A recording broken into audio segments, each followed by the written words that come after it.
د سیمې هیواد او د نړۍ تازه خبرونه هر غړي د کندوز رادیو څخه مه هېروئ.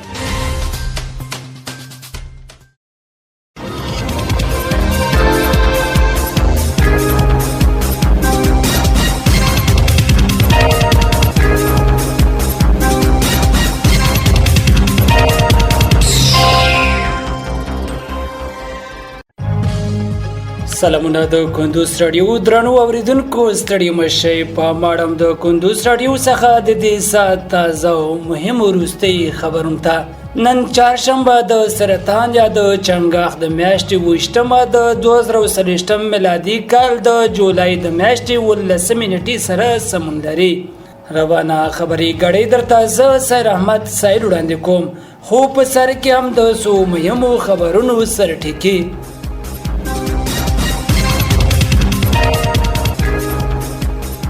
بغلان کې په یو ټرافیکي پیښه کې 19 کسان مړه او 40 ټپیان شوي دي.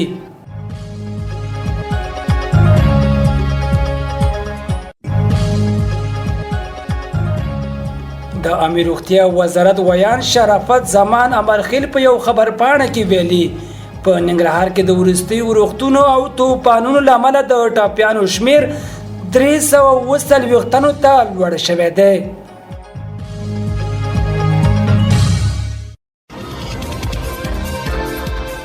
له افغان کډوالو سره د چین د 100 میلیونه چینایي ینو مرستې لومړی جوپه اسلامي امارات ته وسپارل شوه.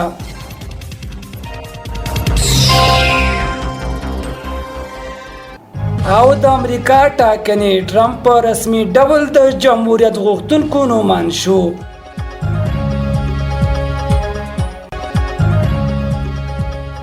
اوس هم بشپړ خبرونه.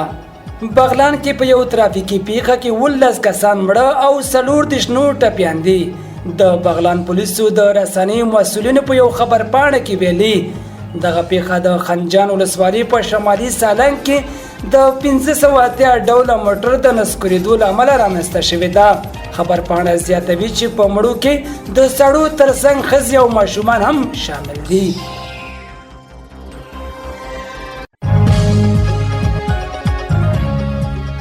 د امیر روغتیا وزارت ویان شرافت زمان امرخیل په یو خبر پاڼه کې ویلي په ننګرهار کې د وروستیو روغتونو او توپانونو له امله د ټپیانو شمېر 340 تنو ته لوړ شوی دی.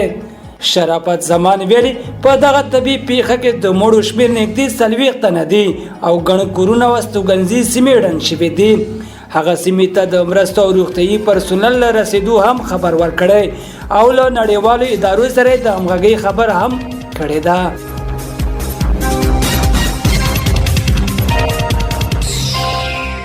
له افغان کډوالو سره د چین د 100 میلیونه چینایي ینو مرستې لومړی جوپه اسلامي امارات ته وسپارل شوه.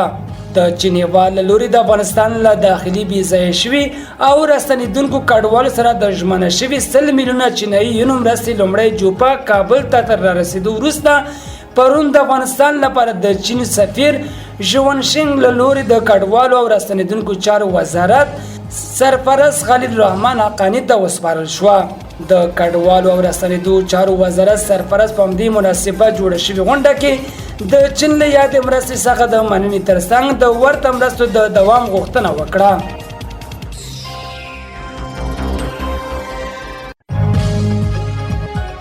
او د امریکا ټاکنې ټرمپ په رسمي ډول د جمهوریت غوښتونکو نومان شو.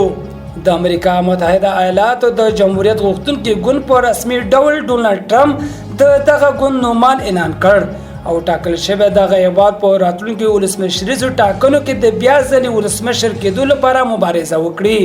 دغه راز ډونالډ ټرمپ او هاوایي ایالات سناتور جیمز ډیوډ د خپل مرستیال په توګه ټاکلی دی. ټرمپ ښایي د اوسني ولسمشر جو بایډن په وړاندې ټاکنو کې سیالي وکړي په داسې حال کې چې اکثریت ډیموکراتیان او د ډیموکرات ګوند مالي ملاتړي نوموړي په ټاکنو کې د سیالي کولو جوګه نه بولي.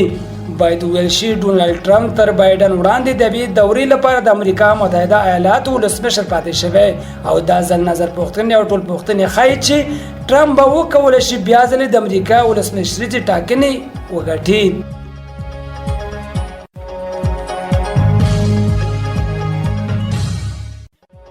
درنو اوریدونکو په خبري غړي کې راټول شي مطالب هم دومره ول تر بلې خبري غړي ویل عمل شه.